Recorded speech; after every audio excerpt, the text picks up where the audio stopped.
அன்பு தமிழ் நெஞ்சங்களுக்கு ஆஸ்ட்ரோ தமிழ் மகளின் இனிய வணக்கங்கள்.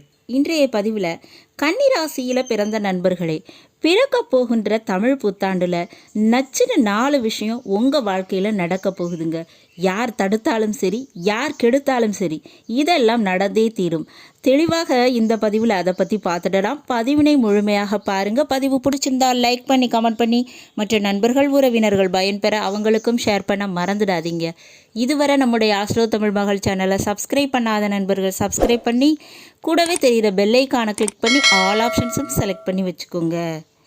ஏற்கனவே கன்னிராசியில் பிறந்த நண்பர்களுக்காக சனி பயிற்சி பலன்கள் மற்றும் குரு பயிற்சி பலன்கள் நம்ம சேனலில் பதிவு செஞ்சாச்சு. பதிவினை பார்க்காதவங்க கீழே டிஸ்கிரிப்ஷனில் லிங்க் இருக்குது, போய் பார்த்து தெரிஞ்சுக்கோங்க. நீங்கள் சேனலை விசிட் பண்ணியும் இந்த பதிவுகளை பார்த்து தெரிஞ்சுக்கிடலாம்.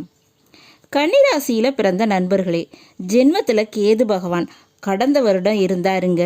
இந்த வருஷம் மே மாதம் வரை அவர் அங்கே தான் இருக்க போகிறாரு. அதனால் எத்தனை திறமை இருந்தாலும் சரி, வாய்ப்பு கிடைக்கல. எவ்வளவு உழைச்சாலும் அதற்கு ஏற்ற மாதிரி லாபமோ சம்பளமோ உயர்வோ கிடைக்கல. எவ்வளவு தான் நல்லவனாக இருந்தாலும் சுற்றி இருக்கவங்க கிட்ட நல்ல பேர் கிடைக்கல, கெட்ட பேர் தான் கிடைச்சிது. இதனாலேயே தனிமை, விரக்தி போன வருஷத்தில் இந்த விஷயத்துல எல்லாம் நீங்கள் இருந்தீங்க. நடக்க வேண்டிய எந்த ஒரு காரியமும் நீங்கள் இவ்வளவு முயற்சித்தும் தோல்வியை கண்டுகொண்டே இருந்தது. எப்படினாலும் நீங்கள் முயற்சி செஞ்சு கொண்டு தான் இருப்பீங்க. இப்படிப்பட்ட இந்த காலகட்டத்தில் குரோதி வருடமானது முடிகிறதுங்க. ஏப்ரல் மாதம் 14ஆம் தேதி விசுவாசுவ வருடம் பிறக்கிறது. திங்கள் கிழமை பிறக்குதுங்க. குறிப்பாக துலா ராசியில் இருக்கக்கூடிய சுவாதி நட்சத்திரத்தில் பிறக்குது. ரொம்பவே விசேஷங்க. உங்கள் ராசிக்கு 2ஆம் வீட்டில் சந்திரன் இருந்து இந்த வருஷம் பிறப்பதால் ரொம்பவே விசேஷம். தனம், குடும்பம், வாக்கு இந்த விஷயத்திலெல்லாம் மிகப்பெரிய நன்மைகள் கிடைக்கும். மேலும் உங்கள் ராசியில் இருக்கக்கூடிய கேது பகவானும் பெயர்ச்சி அடைந்து சிம்ம ராசிக்கு உங்கள் 12ஆம் வீட்டுக்கு போயிடுவார். உங்களை விட்டு கேது விலகுகிறார். இதில் 2ஆம் வீட்டில் சந்திரன் இருந்து இந்த வருஷம் பிறக்கிறது ரொம்பவே விசேஷம்னு சொன்னேன். அதனால் இந்த வருஷம் யார் தடுத்தாலும் சரி, யார் கெடுத்தாலும் சரி, உங்களுக்கு முதல்ல நடக்கக்கூடிய விஷயம் குடும்பம்னு ஒன்று உருவாகிடுங்க. குடும்பத்தில் இருந்து வந்த பிரச்சனைகள் சரியாகும். தனி மரமாக இருந்த நீங்கள் இனி கணவன் மனைவியாக திருமண வாழ்க்கையில் ஒற்றுமையாக வாழ போகிறீங்க. தனிமை இனி இல்லை. குடும்பத்தில் ஒரு ஒற்றுமை, சந்தோஷம் நிச்சயம் கிடைக்குங்க. குடும்பத்தில் பிரிந்த உறவுகள் ஒன்று சேரும். மேலும் குடும்பத்தில் புதிய உறவு, வாரிசு கிடைக்கும். குடும்பத்தில் சுபகாரியம், நல்ல விஷயங்கள் நடக்கும். குடும்ப ரீதியாக நீங்கள் எதை எதிர்பார்த்தீங்களோ அது இந்த வருஷம் நடந்தே தீருங்க. 2ஆவதாக நடக்கக்கூடிய நல்ல விஷயம், 7ஆம் வீட்டில் மீன ராசிக்கு சனி பகவான் பெயர்ச்சி அடைந்து போயிடுவாருங்க.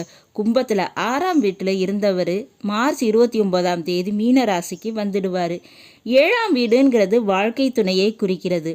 அப்போ வாழ்க்கை துணைக்கு நல்ல வேலை கிடைக்காதா, தொழில் அமைஞ்சிராதா, வாழ்க்கை துணைக்கு உடல்நிலை சரியாகிடாதா அப்படின்னு எதிர்பார்த்துக்கிட்டு இருந்திருப்பீங்க. அப்படி வாழ்க்கை துணை வழியில் எந்த ஒரு விஷயத்திற்கும் நீங்கள் இனி கவலைப்பட தேவையில்லை. அந்த விஷயமெல்லாம் சரியாயிடுங்க. 2ஆவதாக வாழ்க்கை துணையிடமிருந்து சொத்து, வருமானம் இதை எதிர்பார்த்துக்கிட்டு இருந்தீங்கன்னா அது கிடைக்கும். அல்லது வாழ்க்கை துணையினுடைய மாற்றம், அதாவது குணநலன்களுடைய மாற்றம், அவங்களுடைய மனமாற்றத்தை எதிர்பார்த்தீங்கன்னா அது நடக்குங்க. ஓகேங்களா? 3ஆவதாக நடக்கக்கூடிய நல்ல விஷயம், 7ஆம் வீட்டில் மீன ராசியில் ராகு இருக்கார். அவர் மே மாதம் பெயர்ச்சியாகி 6ஆம் வீட்டுக்கு கும்பராசிக்கு வந்து அமர்றாரு. அப்போ வேலை பார்த்துக்கிட்டு இருக்கிறவங்க சைடில் ஒரு பிஸ்னஸ் ஆரம்பிப்பீங்க. ஏற்கனவே தொழில் பண்ணிக்கிட்டு இருக்கக்கூடியவங்க கூட ஒரு அடிஷ்னலாக ஒரு பிஸ்னஸ் பண்ண ஆரம்பிப்பீங்க. இரட்டை லாபம், இரட்டை பணவரவுங்கிறது உங்களுக்கு கிடைக்க போகுதுங்க. வேலை தொழில் அப்படி அமையப்போகுது. அதுக்குரிய அமைப்பு வரப்போகுதுங்க. கன்னிராசியில் பிறந்தவங்களுக்கு அதனால் பெருத்த லாபம் வரப்போகுது.